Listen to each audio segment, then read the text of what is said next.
Assalamualaikum warahmatullahi wabarakatuh. Shalom, Om Swastiastu, Namo Buddhaya, salam kebajikan dan salam sejahtera bagi kita semua. Kembali lagi bersama saya. Perkenalkan, nama saya Purwoda Farel, biasa dipanggil Dava, dengan NIM 400404246200003 dari program studi Teknologi Rekayasa Otomasi Fakultas Sekolah Vokasi Angkatan 2024 Universitas Diponegoro dengan dosen pengampu mata kuliah mesin-mesin listrik adalah Bapak Rofik Cahyo Prayogo STMT. Nah, pada kesempatan kali ini saya akan membahas mengenai pengukuran dan perhitungan komponen sistem kontrol motor listrik. Nah, di mana yang pertama itu ada tujuan dari praktikum. Tujuan dari praktikum ini yaitu memahami langkah-langkah perhitungan arus beban penuh yaitu atau IFL motor.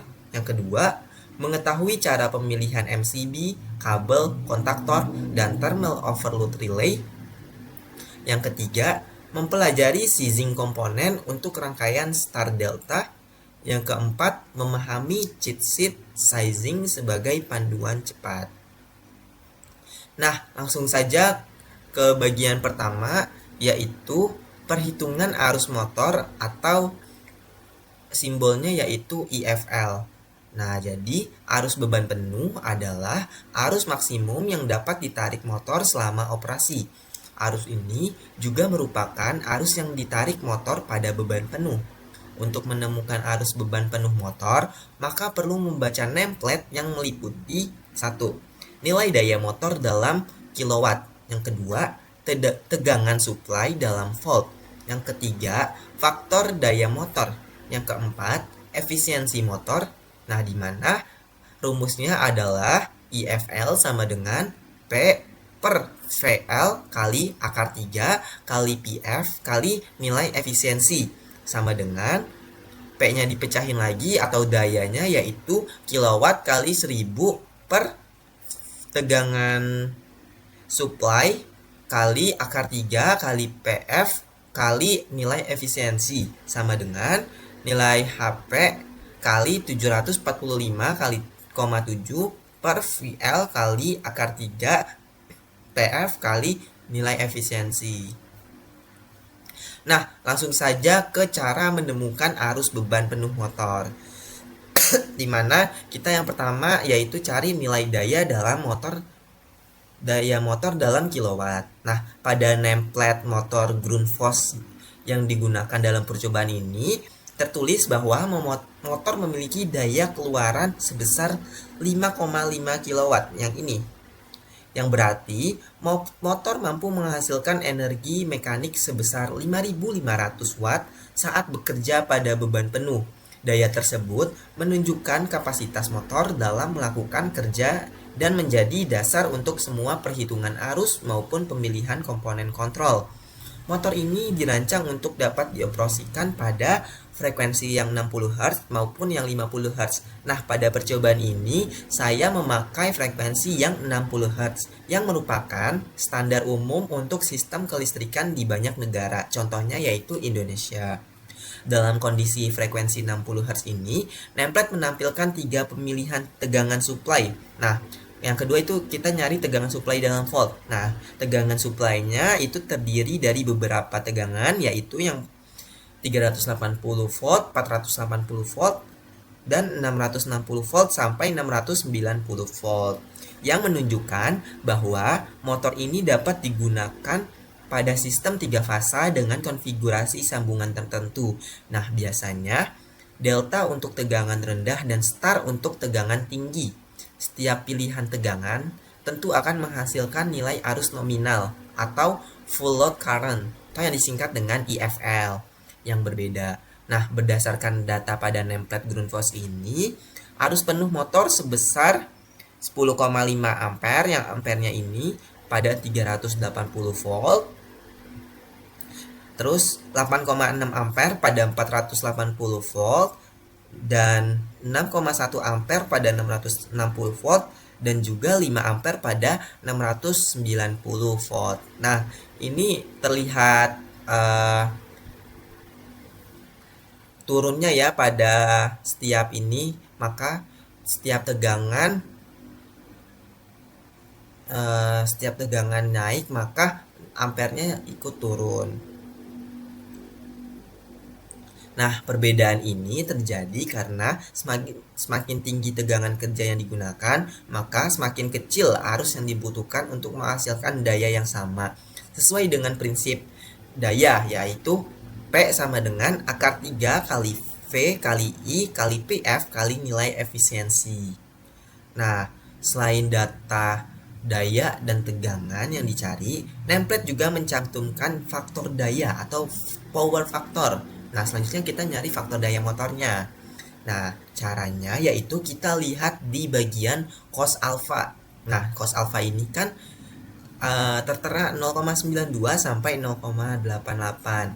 Nah, untuk frekuensi 60 Hz karena saya menggunakan 380 volt tegangannya, maka dia menggunakan faktor daya motornya yaitu 0,92 pada frekuensi 60 Hz ini. Nah, nilai ini menunjukkan seberapa besar kemampuan motor dalam mengubah energi listrik menjadi energi mekanik secara efisien. Faktor daya yang tinggi berarti motor bekerja dengan efisiensi penggunaan daya aktif yang baik, sehingga lebih hemat energi dan mengurangi rugi daya aktif pada sistem kelistrikan. Di samping itu, efisiensi motor juga tercatat sebesar efisiensinya yaitu 85,7%. Untuk yang efisiensi 100%-nya yaitu 85,7%, sedangkan efisiensi 75%-nya yaitu 86%. Nah, dari energi listrik yang masuk diubah menjadi tenaga mekanik, sementara sisanya yaitu 14% hilang dalam bentuk panas akibat gesekan dan rugi-rugi magnetik. Nilai efisiensi ini termasuk cukup baik untuk motor industri berdaya menengah seperti 5,5 kW ini. Nah, dengan semua data tersebut dapat dilakukan perhitungan arus beban penuh atau IFL-nya menggunakan rumus umum untuk motor 3 fase, yaitu IFL sama dengan kilowatt kali 1000 per VL kali akar 3 kali PF kali nilai efisiensi, di mana kita sudah ketahui nilai KW-nya atau nilai daya motornya yaitu 5,5 kW ini. Nah, dikali 1000 per tegangan supply-nya juga kita sudah ketahui yang tadi. Untuk frekuensi 60 Hz kita menggunakan 380 volt saja, jadi ditulis 380 volt kali akar 3. Nah, kali PF merupakan faktor daya motor. Nah, faktor daya motornya sudah ketahui dari sini yaitu 0,92. Nah, 0,92 dikali nilai efisiensi motor. Nilai efisiensi motor kita menggunakan efisiensi yang 100% saja. Nah, untuk menggunakan efisiensi 100%, maka nilainya yaitu 85,7%, jadi 0,857. Nah, setelah dihitung, maka dihasilkan 10,59 ampere untuk arus beban penuh motornya. Nah, pemilihan komponen harus mempertimbangkan faktor keamanan dan standar instalasi, sehingga setiap komponen biasanya dipilih dengan rating 125% dari arus beban penuh. Artinya, arus 10,59 ampere akan dikalikan dengan faktor keamanan 1,25 ampere. Sehingga komponen yang digunakan sebaiknya memiliki kapasitas minimal 13,2 ampere agar dapat bekerja aman terhadap panas, lonjakan arus maupun beban lebih. MCB dipilih agar dapat melindungi rangkaian dari hubungan singkat atau korsleting dan beban lebih sesaat. Kabel dipilih agar mampu menghantarkan arus tanpa panas berlebih. Kontaktor dipilih sesuai kemampuan arus nominal untuk mencegah permukaan kontak cepat arus, sedangkan thermal overload relay diatur agar bekerja saat terjadi kelebihan beban dalam waktu tertentu tanpa mengganggu operasi normal.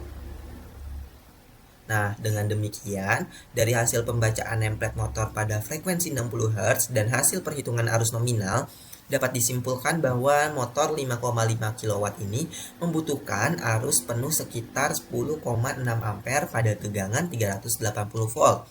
Dengan efisiensi tinggi dan faktor daya yang baik, informasi lengkap ini tidak hanya berguna untuk mengetahui karakteristik motor, tetapi juga menjadi dasar penting dalam perancangan dan pengamanan sistem kontrol motor listrik agar seluruh komponen bekerja optimal, aman, dan sesuai standar teknis seperti NEC dan FIL. Nah, selanjutnya yaitu pengukuran MCB pada doll starter. Sebelumnya, saya akan menjelaskan tentang inverse time. Inverse time breaker adalah pemutus sirkuit yang dapat memutus secara magnetis dengan hubung singkat atau dapat memutus dengan thermal. Nah,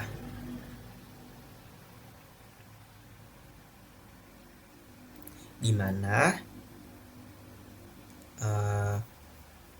ini menjelaskan mengenai cara menentukan MCB atau miniatur circuit breaker untuk sistem doll starter atau direct online starter yang berfungsi melindungi motor dari arus berlebih dan hubung singkat. Saat motor dinyalakan langsung ke jaringan listrik tanpa rangkaian pembatas arus start biasanya mencapai beberapa kali lipat dari arus normal. Karena itu, MCB harus mampu menahan lonjakan tersebut tanpa memutus rangkaian. Namun, tetap dapat bekerja cepat jika terjadi gangguan serius. Jenis MCB yang biasa digunakan untuk motor adalah inverse time breaker, yaitu pemutus sirkuit yang bekerja secara ganda, secara magnetis dan thermal. Bagian magnetis berfungsi memutus arus ketika terjadi hubung singkat dengan waktu yang sangat cepat, biasanya di bawah 1 detik.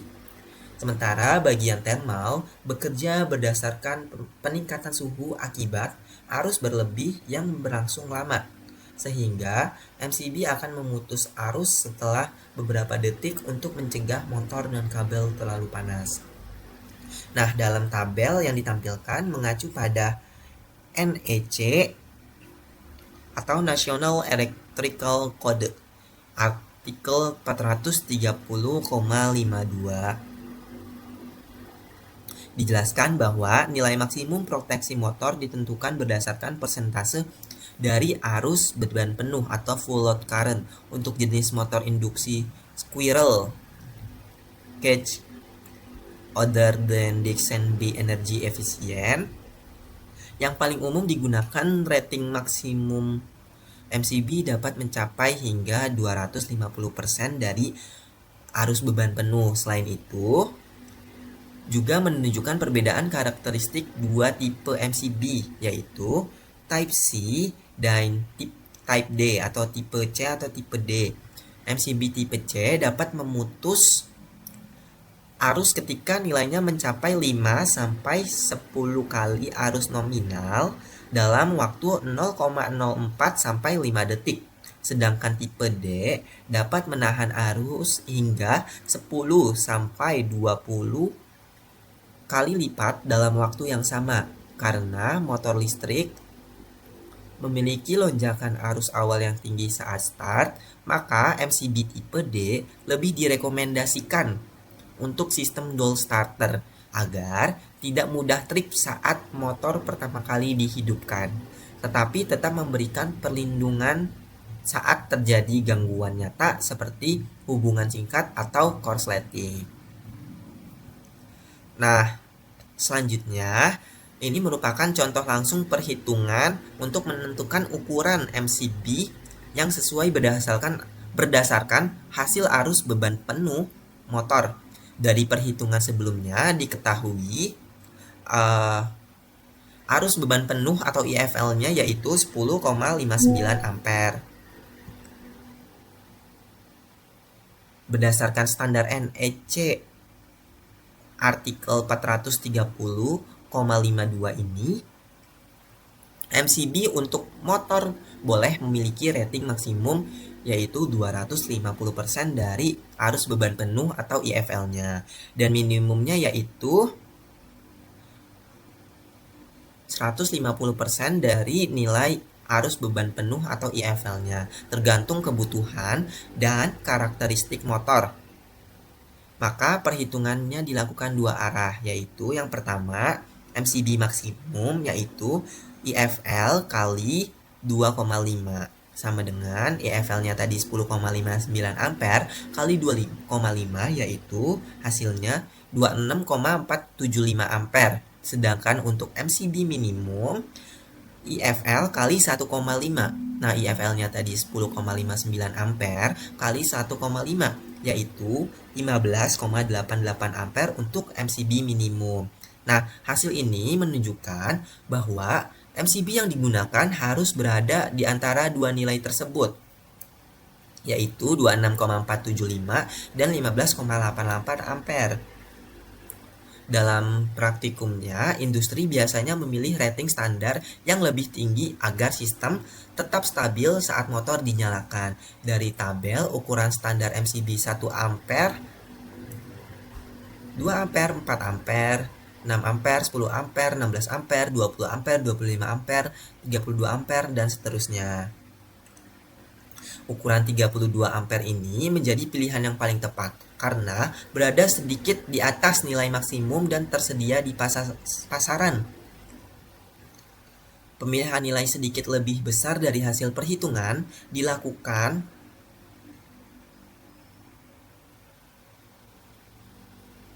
untuk menghindari noise trip atau pemutusan palsu akibat arus start motor yang bisa mencapai 6-8 kali arus nominal. Selain itu, dalam pemilihan MCB ini juga perlu diperhatikan kondisi operasi dan standar keselamatan. Nah, jika MCB terlalu kecil, maka akan sering putus walaupun motor masih dalam kondisi normal. Sebaliknya, jika terlalu besar, maka proteksi menjadi kurang sensitif dan bisa membahayakan komponen. Oleh karena itu, MCB 32 ampere dianggap paling ideal karena mampu menahan lonjakan arus sesaat tanpa mematikan sistem, namun tetap dapat bekerja cepat ketika terjadi arus berlebih atau hubung singkat yang berpotensi merusak motor. Dengan memilih MCB sesuai rumus dan tabel NEC, sistem kontrol motor akan bekerja lebih aman, stabil, dan memenuhi standar kelistrikan internasional. Selanjutnya yaitu pengukuran kabel pada dual starter. Arus beban penuh adalah arus nominal motor ketika bekerja penuh. Dalam instalasi, ukuran kabel tidak boleh hanya pas dengan arus beban penuh, tapi harus ditambah faktor keamanan, yaitu 125% yang sudah saya jelaskan sebelumnya dari arus beban penuh. Ukuran kabel motor ditentukan lebih besar sama dengan 125% arus beban penuh agar aman dari panas, mampu menghadapi lonjakan arus saat starting, dan sesuai standar instalasi NEC dan kuil serta menjaga keandalan sistem jangka panjang, di mana konduktor roping rumusnya yaitu I konduktor sama dengan IFL kali 1,25 sama dengan 10 IFL-nya tadi 10,59 ampere kali 1,25 yaitu 13,23 ampere. Gitu.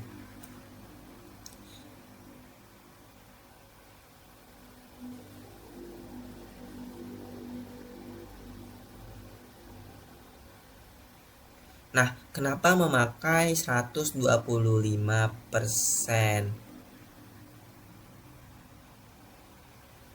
Karena penggunaan faktor keamanan 125 karena arus start motor pada sistem dual starter bisa mencapai 6-8 kali lipat dari arus normal. Jika kabel hanya disesuaikan dengan arus nominal, maka kabel dapat mengalami pemanasan ekstrim pada saat motor dinyalakan. Dengan menambahkan faktor keamanan ini, kabel akan lebih tahan terhadap lonjakan arus sesaat dan tetap aman pada kondisi kerja normal. Selain itu, pemilihan kabel dengan ukuran yang sedikit lebih besar juga membuat tegangan jatuh atau voltage drop menjadi lebih kecil sehingga motor menerima daya secara efisien dan performanya tetap stabil. Dengan demikian, penentuan ukuran kabel berdasarkan 125% ini dari arus beban penuh bukan hanya soal mengikuti standar, tetapi juga sebagai bentuk pelindungan jangka panjang terhadap sistem. Kabel yang dipilih dengan benar akan menjaga kestabilan arus, mencegah kerusakan isolasi akibat panas, serta meningkatkan keandalan dan umur sistem kontrol motor secara keseluruhan. Nah, itu selanjutnya yaitu pengukuran kabel pada doll starter. Nah, slide ini merupakan kelanjutan dari pembahasan sebelumnya, di mana dijelaskan bahwa pemilihan kabel tidak hanya berdasarkan nilai arus, tetapi juga mempertimbangkan kondisi lingkungan, suhu ruang, jenis isolasi kabel, serta panjang kabel. Misalnya, jika kabel dipasang di area panas atau di dalam pipa tertutup, maka kapasitas hantarnya akan menurun, sehingga harus dipilih kabel dengan ukuran sedikit lebih besar. Prinsipnya, semakin panjang kabel, semakin besar pula rugi tegangan yang terjadi. Sehingga, untuk menjaga tegangan tetap stabil di motor, untuk kabel diperbesar dari hasil perhitungan dasar. Maka dari itu, hasil perhitungannya yaitu 13,23 ampere hanya menjadi acuan awal, sedangkan ukuran kabel akhir ditentukan berdasarkan standar kabel ampacity dari pabrikan kabel. Biasanya untuk arus sebesar itu digunakan kabel berpenampang sekitar 2,5 mm kuadrat atau 4 mm kuadrat, tergantung kondisi pemasangan. Jadi angka yang muncul bukan asal pilih, melainkan hasil kombinasi antara perhitungan matematis dan penyesuaian teknis di lapangan. Selanjutnya yaitu pengukuran kontaktor pada doll starter. Nah, komponen yang kontaktor bekerja sebagai alat pengontrol yang harus mampu menangani arus beban penuh atau FLC tanpa rusak atau aus. Meskipun standar NEC tidak secara eksplisit menyebutkan kontaktor, cara memilihnya bisa dianggap mirip dengan pemilihan kabel. Maka dari itu, ukuran atau kemampuan kontaktor harus setidaknya 125% dari arus beban penuh agar operasinya tetap aman. Nah, komponen yang berfungsi sebagai saklar otomatis untuk menghubungkan dan memutuskan arus ke motor yaitu kontaktor. Kontaktor ini harus mampu menahan arus yang lewat secara terus-menerus tanpa mengalami kerusakan atau keausan pada kontaknya. Prinsipnya, pemilihan hampir sama dengan kabel, di mana arus nominal kontaktor harus lebih besar dari arus beban penuh motor. Umumnya digunakan faktor keamanan 125% start berdasarkan arus beban penuh motor sebesar 10,59 ampere, maka kapasitas kontaktor yang diperlukan adalah 13,2 ampere.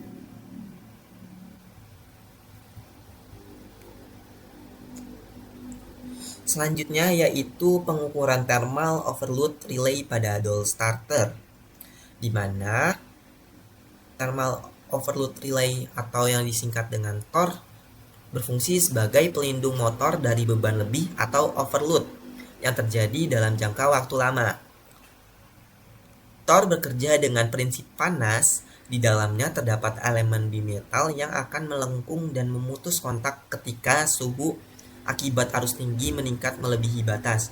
Pengaturan nilai TOR dilakukan berdasarkan arus nominal motor. Biasanya diatur pada kisaran 0,8 hingga 1,2 kali arus beban penuh atau IFL. Artinya, jika arus motor normalnya 10,59 ampere, maka pengaturan TOR dilakukan antara 8,5 ampere hingga 12,7 ampere. Tergantung karakteristik motor dan durasi startnya. Nilai ini dipilih supaya TOR tidak langsung memutus arus saat motor baru start, namun tetap mampu bekerja cepat bila terjadi beban lebih yang berlangsung lama. Dengan pengaturan seperti ini, relay memberikan perlindungan optimal terhadap lilitan motor agar tidak rusak akibat panas berlebih. Nah, ini contohnya. Nah, untuk servis motor faktornya yaitu 1,15 kita kalikan. Jadi IOL atau arus thermal overload relay IFL kali 1,15. Karena tadi overload relay adalah faktor dayanya. Nah, jadi faktor dayanya kurang lebih 1,15. Jadi 10,59 kali 1,15 yaitu 12,17 ampere.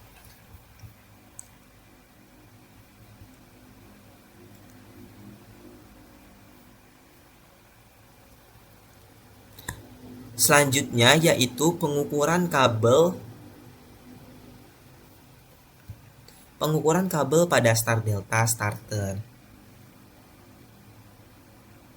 Yang dimana untuk sistem star delta starter yang berbeda dari sistem DOL karena metode ini digunakan untuk mengurangi arus start motor pada saat motor dinyalakan dalam posisi start. Tegangan tiap lilitan motor menjadi lebih kecil yaitu 1/3 dari tegangan lain sekitar 58%.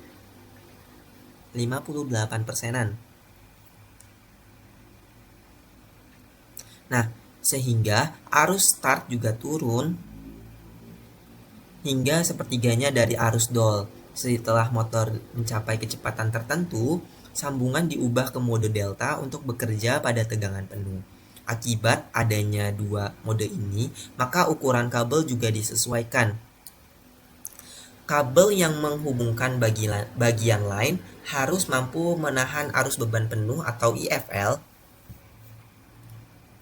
sedangkan kabel yang menghubungkan bagian start cukup berukuran untuk menahan 1/3 kali IFL karena arusnya lebih kecil. Dengan demikian, penggunaan kabel lebih efisien tanpa mengurangi keselamatan sistem.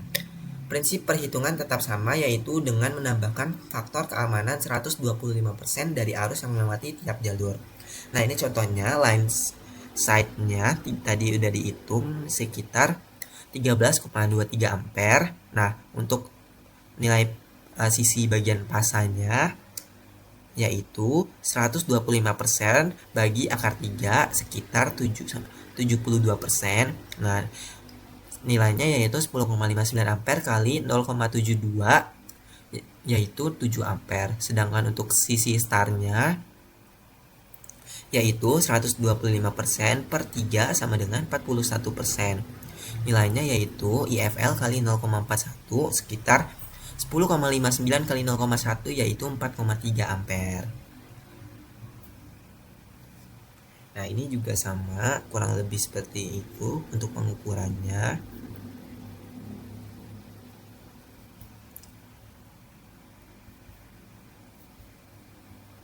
Selanjutnya yaitu pengukuran thermal overload relay pada star delta starter. Langsung saja ke sini, di mana pengaturan thermal overload relay TOR atau TOR dalam sistem star delta, karena dalam konfigurasi ini motor beroperasi pada dua kondisi arus berbeda, di mana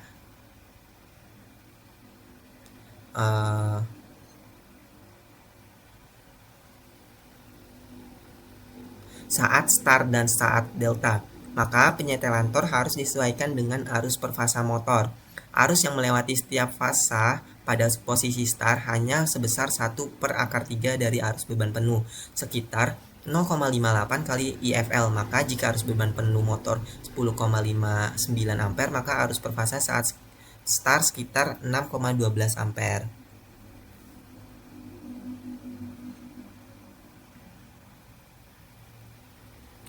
Oleh karena itu, nilai penyetelan TOR biasanya ditentukan antara 0,58 kali IFL sampai 1 kali IFL, tergantung letak pemasangannya di jalur motor atau jalur utama. Tor harus diatur dengan tepat agar tidak terlalu sensitif saat start, namun tetap mampu memutus arus jika motor mengalami kelebihan beban dalam mode delta.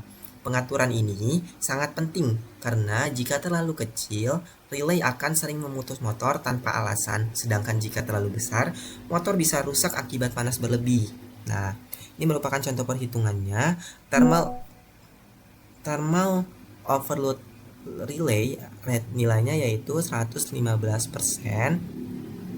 atau didesimalkan yaitu 1,15. Jadi IFL kali 1,15, nilai IFL-nya yaitu 10,59 kali 1,15 yaitu 12,17 ampere. Sedangkan untuk dipasangnya yaitu 115% per akar 3 sama dengan 66%. Jadi nilai arusnya yaitu IFL kali 0,66. IFL-nya tadi 10,59 ampere kali 0,66 jadi 7 ampere.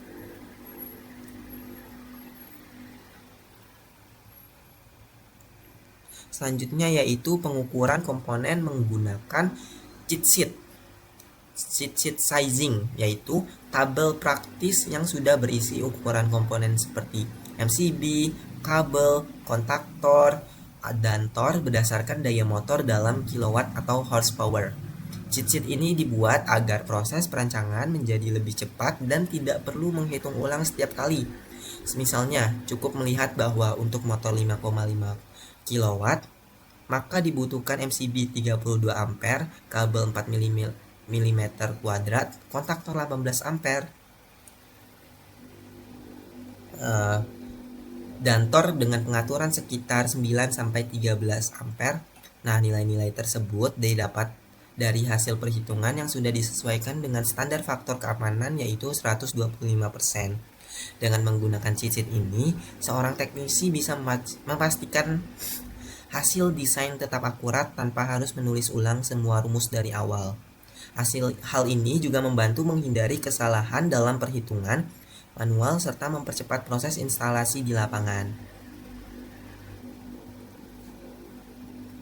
Nah, jadi kesimpulannya yaitu arus beban penuh atau IFL menjadi acuan utama dalam menentukan komponen sistem kontrol motor listrik.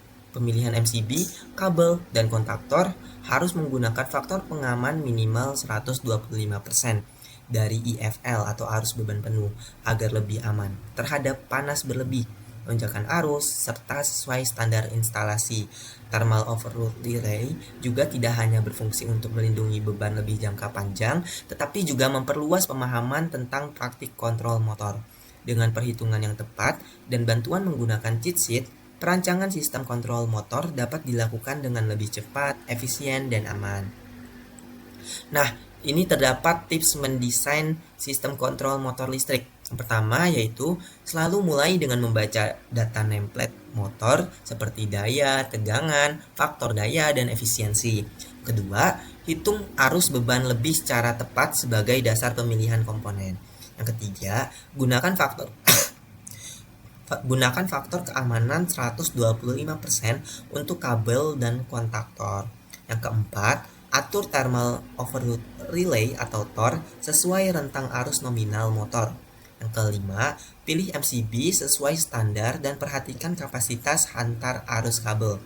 Keenam, gunakan cheat sheet sizing untuk mempercepat desain tanpa kehilangan akurasi. Yang ketujuh, pertimbangkan efisiensi energi, keandalan, dan kemudahan perawatan dalam desain. Nah, mungkin itu saja video penjelasan saya mengenai perhitungan sizing komponen untuk motor listrik. Semoga bermanfaat untuk kalian yang menonton video saya. Kurang lebihnya mohon maaf dari saya. Saya pamit undur diri. Terima kasih. Wassalamualaikum warahmatullahi wabarakatuh. Sampai jumpa di video berikutnya. Bye-bye.